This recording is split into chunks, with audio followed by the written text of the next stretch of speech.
Access granted.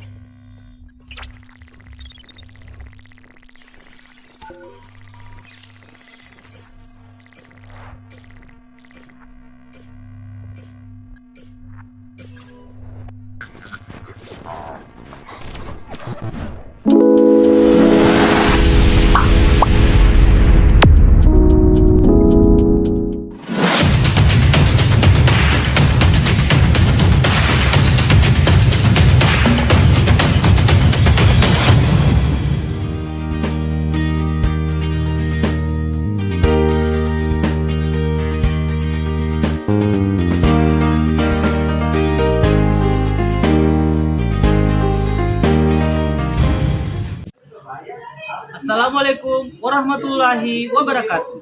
Kepada yang terhormat penguji uji kinerja PPG dalam jabatan tahun 2023. Nama saya Maskur SPD, NIM 23902049595, bidang studi bimbingan dan konseling, angkatan 3, mahasiswa PPG dalam jabatan angkatan 3 LPTK Universitas Negeri Makassar tahun 2023.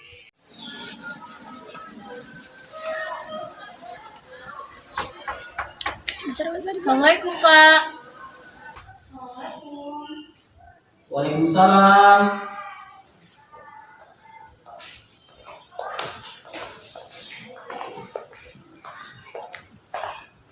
Silakan dulu.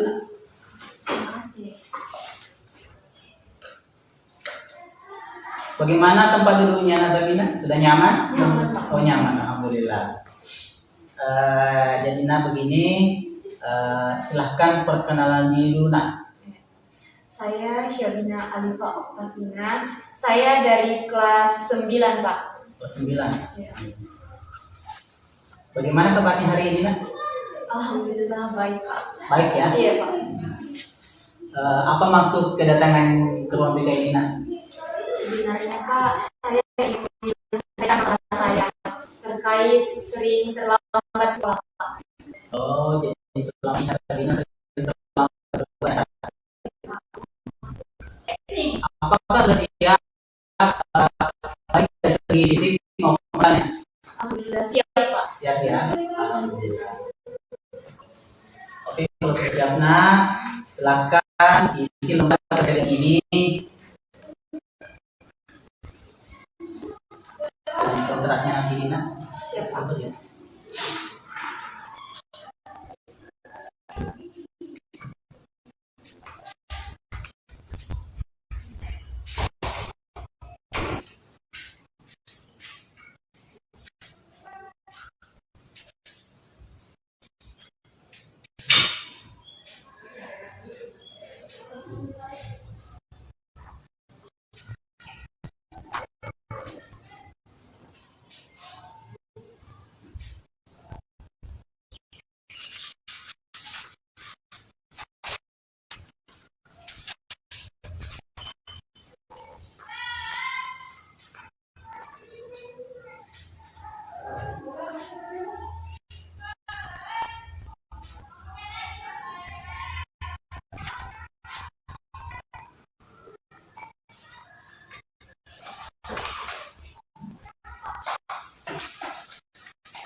Oke, sudah. Oke. Jadi sudah mengisi lembar kesediaannya nak ya. Nah, jadi begini nak, di konseling ini nak ada tujuan. Tujuan yang pertama yaitu supaya Nak Sabina bisa mengatasi dan mengubah perilaku masalahnya sering terlambat ke sekolah. Itu masalah itu tuh yang pertama. Kemudian tujuan keduanya supaya Nak Sabina bisa memahami dampak dari sering terlambat ke sekolah nanti. Jadi ada tujuan itu. Oke. Kemudian dalam konseling individu ada namanya asas-asas konseling. Itu asas kelayakan. Jadi semua permasalahan yang diungkapkan Nak Sabina nanti tidak akan dikeluarkan di luar ruang ini. Oke. Kemudian ada namanya asas keterbukaan. Asas keterbukaan itu Nak Sabina terbuka dengan rela untuk mengatasi masalahnya, apa masalahnya selama ini sehingga sering terjadi terlambat datang ke sekolah. Itu yang atas keterbukaan. Kemudian ada lagi namanya asas kesukarelaan. Asas kesukarelaan itu yaitu Nak Sabina sukarela datang ke ruangan ini untuk menyelesaikan masalahnya. Oke. Jadi yang terakhir yang keempat ada namanya asas kenormatifan. Nah, asas kenormatifan ini kita dalam melaksanakan konseling individu ini sesuai dengan norma dan berlaku yang ada dalam masyarakat. Jadi ada 4 asas itu bagaimana sudah jelas sekali? Sudah jelas. Oke, sudah jelas.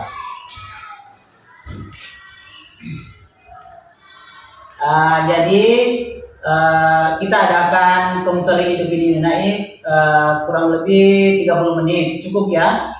Oke. Jadi sekarang kita sama-sama berdoa dulu sebelum memulai konseling ini. Oke, selanjutnya doa dimulai.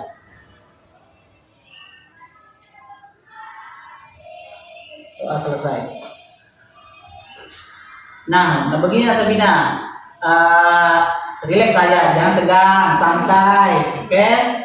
Jadi Bapak tanya, oh ya kenapa sih akhir-akhir ini saya lihat Nak Sabina sering terlambat datang ke sekolah? Apa masalahnya Nak? Begini Pak, kedua orang tua saya sudah pisah, Ya. sedangkan ibu cuman ibu rumah tangga. Ya. Jadi saya berinisiatif membantu ibu menjual gorengan di pasar Pak. Ya. Oh, jadi orang tuanya sekarang sudah berpisah ya, jadi sekarang ibu jadi tulang punggung keluarga. Iya, jadi Nak Sabina membantu ibunya setiap hari ya. Saya juga punya adik Pak. Oh, punya adik ya. Oh iya. Oh jadi kalau ibunya setiap hari itu kalau Nak Sabina bantu ibu sering melarang nggak, bilang tidak usah nak bantu saya karena kamu sekolah? Tidak Pak, karena saya kan juga anak pertama. Oh, anak pertama ya. Jadi saya ada kewajiban untuk membantu ibu. Oh iya begitu ya Nak. Iya. Oh, Nak Sabina punya adik, berapa adiknya Nak? 2 Pak. Oh, 2 ya? Iya. Masih kecil-kecil ya? Iya, satunya SD kelas 4, satunya kelas SMP kelas 1. Oh iya, masih kecil-kecil ya. Jadi adiknya masih kecil, terus setiap hari bantu ibu sampai larut malam kerja itu sampai kesiangan Nak Sabina ya? Iya Pak.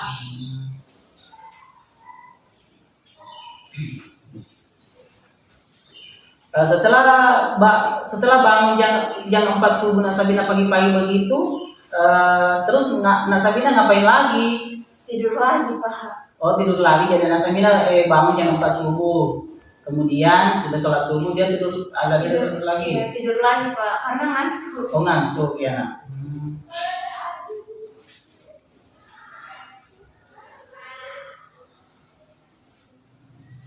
Jadi Nak Sabina tidur lagi. Mau nggak Nak Sabina supaya kira-kira masalah ini selesaikan supaya tidak kesiangan lagi untuk berangkat ke sekolah? Mau Pak. Mau ya? Iya.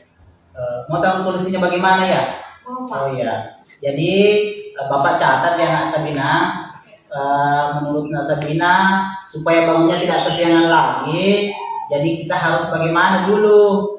Kira-kira yang pertama itu kita harus lakukan kira-kira apa yang pertama Pak anak Sabina supaya bisa ini hari-hari efektifnya itu supaya bisa diteladani. Mungkin pasang alarm. Jadi saya catat ya, pasang alarmnya, pasang alarm. Kemudian kira-kira apa yang kedua? Bantuin ibu ke pasar dan mempersiapkan Oh ya, sarapan untuk jadi misalnya itu, oke. Kemudian yang ketiga apa lagi? cipratin air. Dicipratin ya. Kemudian yang ketiga tadi bantuin ibu ya. Jadi bantuin ibu siapin sarapan adik ya. Jadi yang pertama itu ya, yang Sabina harus lakukan itu yang pasang alarm, kemudian ciprat air oleh ibu, kemudian ketiga bantuin ibu dan siapin sarapan buat adik-adiknya ya.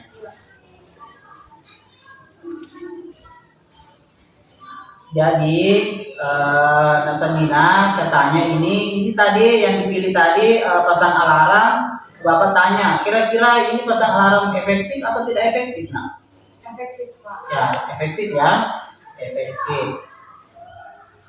Kemudian yang kedua, cipratin air oleh ibu. Ini termasuk efektif atau tidak efektif? Nah, Kayaknya tidak, Pak. tidak efektif ya. Nah.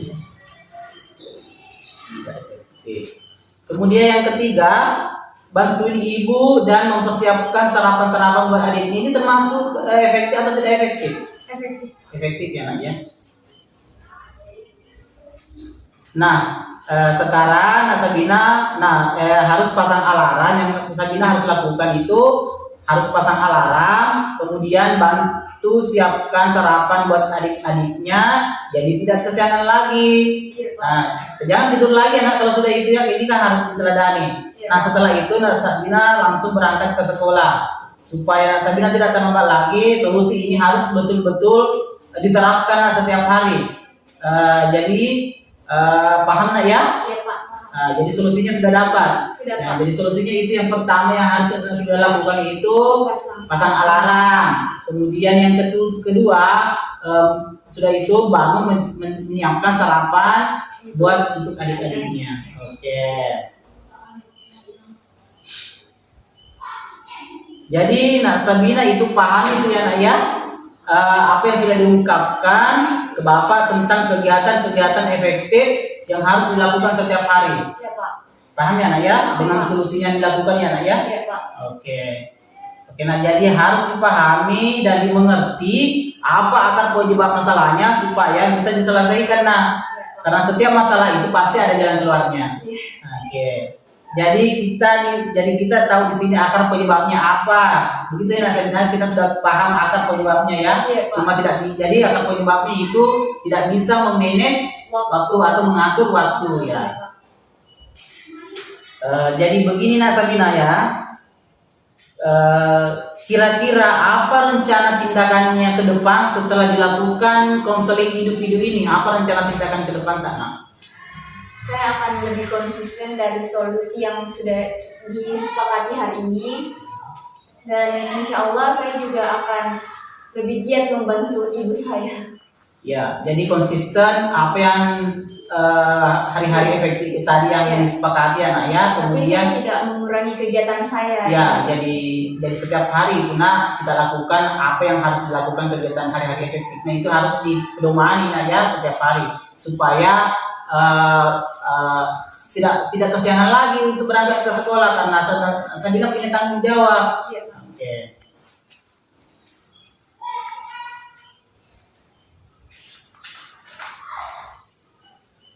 Jadi pahami itu Nak ya? Iya, Pak, siap. Oke, sudah tadi ya Nak ya. Iya, Pak. Jadi begini Nak Sabina, Nak Sabina bisakah menyimpulkan hasil dari konseling hidup-hidup ini? Bisa, Pak. Silakan Nak. Jadi saya ke konseling ini karena saya memang ada masalah dan ingin saya selesaikan dan minta solusi sama Bapak. Jadi setelah saya mengikuti konseling ini, saya sudah tahu akar masalahnya dan sekarang saya juga tahu solusinya seperti apa.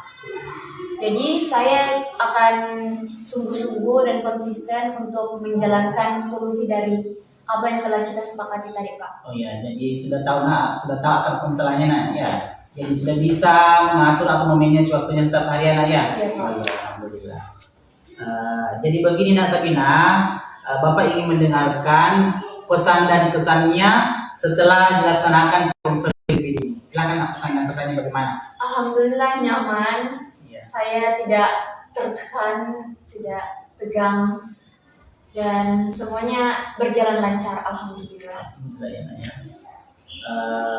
Jadi nak Sabina ya, kita buat perjanjian untuk pertemuan berikutnya ya nak ya, sebagai tindak lanjut apabila nak Sabina punya masalah lagi, boleh langsung datang lagi ke BK ini nak ya. Boleh, Pak. Oke. Ya, jadi kalau begitu nak ya, silakan dulu apa namanya. Kemudian Bapak ingin memberikan lembar observasi sebagai acuan apakah bisa anak Sabina ini bisa ada perubahan atau tidak.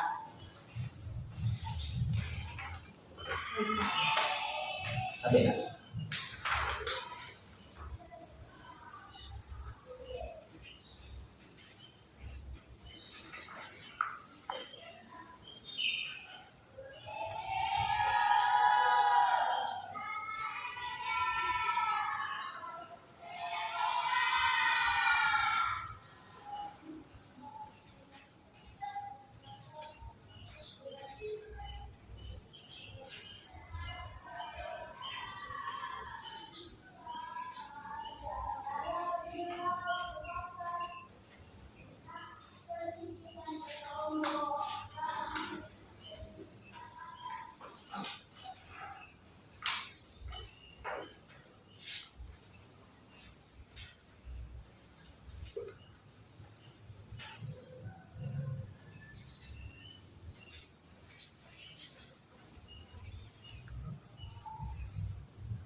Sudah selesai.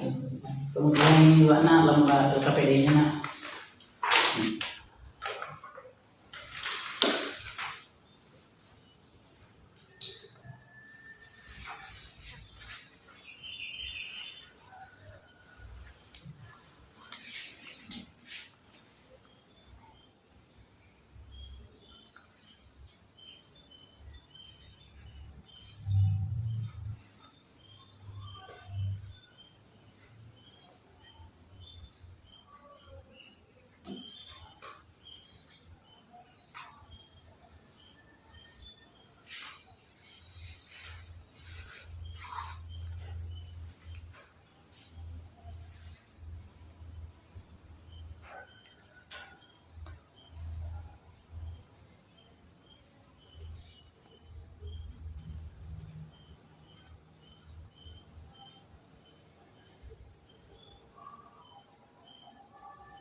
Baik Pak, ini sudah selesai. Maksudnya ada satu lagi nak. Apa namanya? Ini.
Jadi begini Nak Sabina, Bapak ingin menutup pertemuan ini dengan membaca doa ya. Doa dimulai. Selesai. Jadi Bapak berterima kasih juga Nak Sabina sudah rela datang ke ruangan ini untuk menyelesaikan masalahnya. Jadi solusinya sudah tahu, akar masalahnya sudah tahu.